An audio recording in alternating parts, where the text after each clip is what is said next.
I wanted to make this short video just to talk to you a little bit about soul contracts and soul lessons, what they are, why it matters, and why it's so important to have an understanding of them just in your life, in your business, if you're going to work with the Akashic Records or not. There are always soul contracts and soul lessons affecting your path, your destiny, and more importantly, relationships, interactions, opportunities that you have with certain people in your life.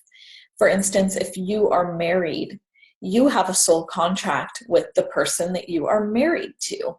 You have children, you have soul contracts with the children in your life.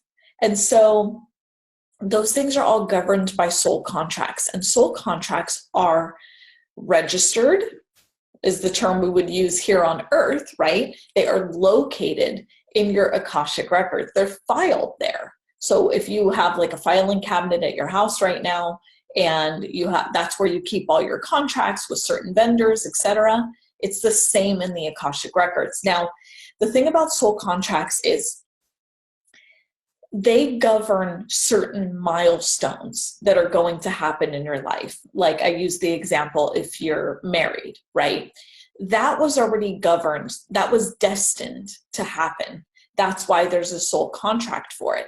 Now, how you use your free will to get to meeting the person that you end up marrying, that's a free will choice. So we have some flexibility in the path that it takes to get to the milestone, which is governed by the soul contract. So when you're working with the Akashic Records on something like this, it's important to remember that yes, there are certain milestones that you're going to hit, but how you get there is up to you. So you can choose the path of least resistance, which will still have some challenges. Let's face it, life is not without challenge, and we shouldn't expect it to be that way, especially if you're on a path, on a trajectory of growth. You're going to experience challenges because without them, you don't grow. We actually grow from challenge. So even the path of least resistance will have challenges. And if you're someone, especially someone that's on a spiritual path, your spirituality is part of and interwoven into your life, you're going to experience profound challenge. That's not necessarily a bad thing, but you're on a path of extreme soul growth. You grow a lot in a short amount of time and a single lifetime. And so at some point, things get easier when you learn these big soul lessons, right? Now, why you want to use the Akashic Records for something like this is you're able to look up, literally pull the file of your soul contract and read it over. See what your soul lesson is so you can start taking action to learn it in your physical reality. Now, can you learn it without looking at the Akashic Records and without logging in and looking at your soul contract? Of course you can. It's just probably going to take longer. So the choice is yours. Like, how much time do you want to spend learning this lesson? And that's going to come with frustration. How much time do you want to spend just letting this take its course on its own time frame, on its own timeline, right? That's going to be totally up to you, how you want to handle that. Now, that's what your free will is for. When it comes to soul lessons, these are a little bit different, but related to soul contracts. So when we have a soul lesson, it's recorded, not always, but most of the time in a soul contract.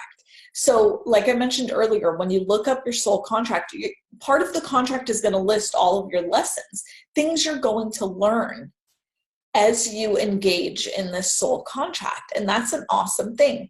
Now, even working with the Akashic Records, are you going to be able to see or experience all of your soul lessons at one time just by going in and looking at this contract? No, I'm not going to lie to you. No. And there's a reason for that. You're dealing with one or two soul lessons at a time because they're kind of a big deal. So when you log in to look at this information, you're only going to see what you need to see in that moment to get you to your next step. When you've worked through that soul lesson, you're going to see the next soul lesson. And down and down we go, down the rabbit hole, right? You're going to keep seeing different things every time you log in. And that's because you're evolving, you're growing, and your experience is going to change.